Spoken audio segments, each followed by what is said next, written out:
అందరికీ కూడా స్వాగతం పలుకుతూ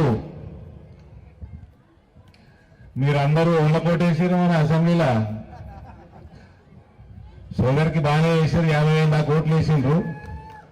కానీ గెలిపించిన వాళ్ళని ఏ పార్టీని గెలిపించారు? ఇవాళ ఎమ్మెల్యే ఎడుగుడు, మీ ఎమ్మెల్యే ఊళ్ళు ఏ పార్టీ వాడు? ఎవరికైనా తెలుసా? ఆయన బీఆర్ఎస్ లా ఎన్నికైండు, కాంగ్రెస్ కండువా కప్పుకున్నాడు.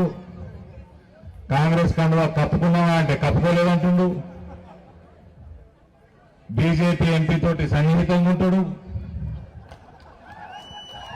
అదేదో రామచంద్రన్న, నా నియోజకవర్గంలో అన్ని పార్టీల ఎమ్మెల్యేలు సన్నిహితంగా ఉంటారు. నాకు వాళ్ళకి ఎప్పుడు భయం అయ్యాడా, బీజేపీ రప్పని చేసేదని భయం. వాళ్ళకి అందరూ నాతో సన్నిహితంగానే ఉంటారు.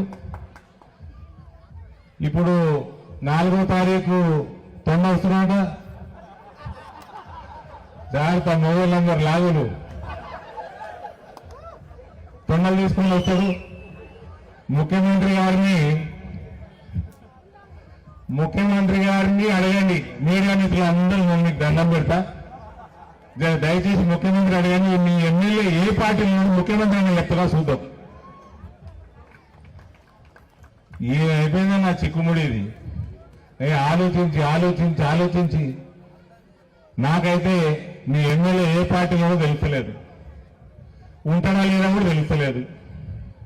మళ్ళీ ఈ మధ్యనే తెలుస్తుంది, నాకు ఇవాళ తెలిసింది.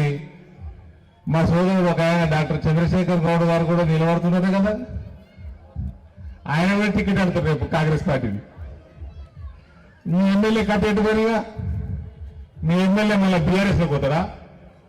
బీఆర్ఎస్ ఉంటుందా? అప్పటికి ఉంటుందా? మరి ఏ పార్టీకి పోతాడు? ఇంకా మీ చిక్కుముడి ఇంకా చిక్కుబడేటట్టు ఉంది, కానీ ఎవరు చిక్కుముడి వేసేటట్టు లేరయ్యా. జగిత్యాల మా సోదరు మనం చూస్తుంటే నాకు బాధ అనిపిస్తుంది. బీఆర్ఎస్ కాంగ్రెస్ భాయి, బీఆర్ఎస్ కాంగ్రెస్ భాయి. కేసీఆర్ కి నోటీసులు, కేటీఆర్ కి నోటీసులు, సమయం వృధా, పైసలు దొబ్బుడు. రేవంత్ తొండ ఏడుస్తాడు, పైసలు తీసుకుంటాడు, తొండ ఏడుస్తాడు, పైసలు తీసుకుంటాడు. ఆ కేసులు ఎటు తేలవు, బెదిరించుడు, సంచులు తీసుకున్నాడు. తర్వాత 2-3 సంవత్సరాల తర్వాత సిబిఐకి అప్పచెప్పుడు. ఇది కాంగ్రెస్ వాళ్ళు చేస్తున్న పని. అట్టిట్లు చేసి ఇప్పుడు సోదరి మాట్లాడింది.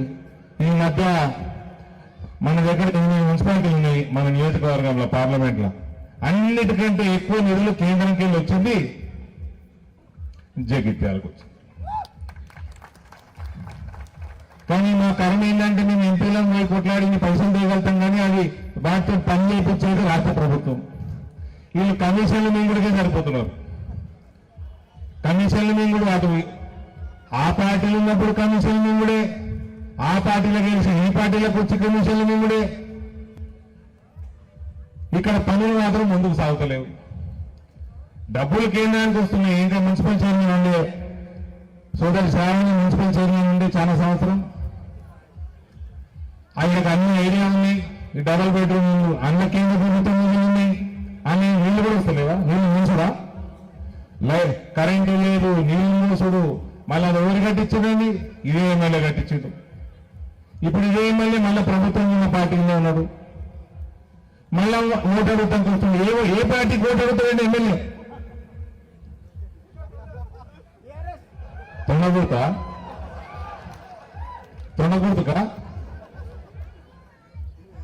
ఏ పార్టీకి ఓటు అడుగుతారు?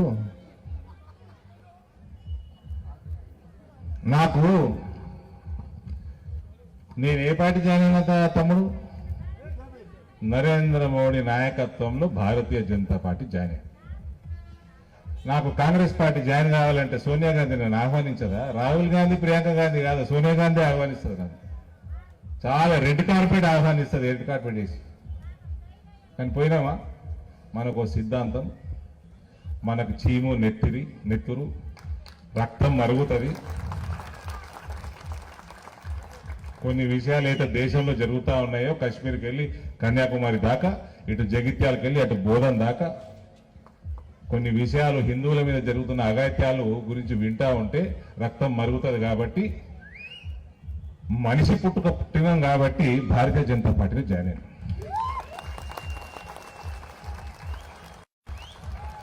జాయిన్ అయినాక 24 గంటలు ఒకటే పని నాకు. కమలం పువ్వుని ఎట్లా పెంచాలి.